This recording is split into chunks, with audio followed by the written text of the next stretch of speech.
Well, welcome back. Time for the Morning Buzz. Well, tax day has arrived. Americans may need to hold on to their wallets. President Biden's proposed 2025 budget doubles down on tax increases for the wealthy and corporations in an attempt, he claims, to reduce the deficit.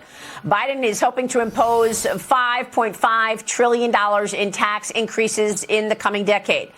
An AP NORC poll finds nearly two-thirds of Americans think their federal income, state sales, and local property taxes are too high. Grover Norquist is with us. Joining us for more on all of this is Americans for Tax Reform President Grover Norquist. Grover, good to see you. Your reaction? Well, Biden's tax increases are not just on the rich. He wants $5 trillion. He wants to take taxes on small businesses up almost to 40%. He wants to take the capital gains tax when you sell something to twice China's. It will make us uncompetitive. The damage of Biden's taxes on the American economy and your job. He wants to take the tax on businesses, the corporate income tax, from 21%, kind of average with Europe, higher than China's, higher than France, higher than Britain, to make us not competitive in the world. And under Biden's tax policy, we won't compete by having lower taxes than Europe and other countries. We're going to have to compete on lower wages. That is an attack on all working men and women, $5 trillion worth of it. Yeah, I'm glad you said that. Thank you for the correction, because you're absolutely right, and I know that. The Biden administration is selling this idea that it's just for the wealthy, but we all know that's not true, because all of this trickles down. And by the way, what about this latest report? A whistleblower report, a watchdog agency, that as of last summer, 63% of new IRS audits are targeting taxpayers with an income of less than $200,000 a year, Grover. So not only is everybody getting taxed, higher taxes, not just the wealthy, but now we see these bulk of audits from the IRS is going right for the $200,000 and lower crowd.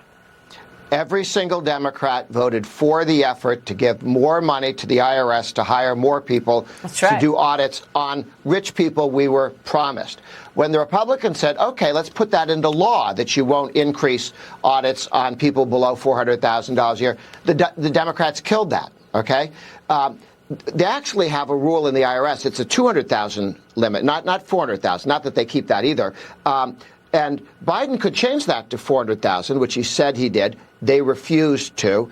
And because of his inflation, the value of your pay that would make you targeted or not keeps going down. In 3 years, it's gone from $400,000 to about $335,000. If Biden gets reelected, that number, because of inflation, the actual wages of people, lower and lower income people, will be hit by Biden's rule if he was keeping it, which you point out, he isn't even keeping that. So they're just auditing everyone they can get a buck out of, and that includes the vast middle class, and they don't care, and they lied when they said they were just hitting rich people. But this is called trickle-down economics. You say you're going to tax rich people or corporations, and then you trickle it down until you're hitting everybody. They played this game forever.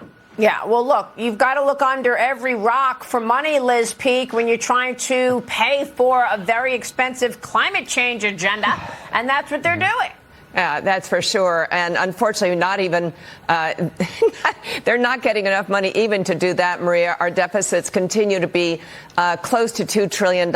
Everyone knows that this is a serious problem, which our non-serious government refuses to counter. Unfortunately, to Grover's point, this tax increase that's been proposed and is inevitable from Biden, it's not even really being discussed. It's going to crush our economy, crush our growth. That has got to be a central theme of the upcoming election. Do you agree with that, Grover? Pardon me. Yeah. Look, the polling that you showed, that people don't think they're getting their money's worth out of the federal government or state government. They don't think the income tax at the state or local level or the property tax is fair. President Trump should talk about nothing except the success of his tax cuts, in giving us growth, in raising people's wages, and the failure of inflation and tax hikes under Biden.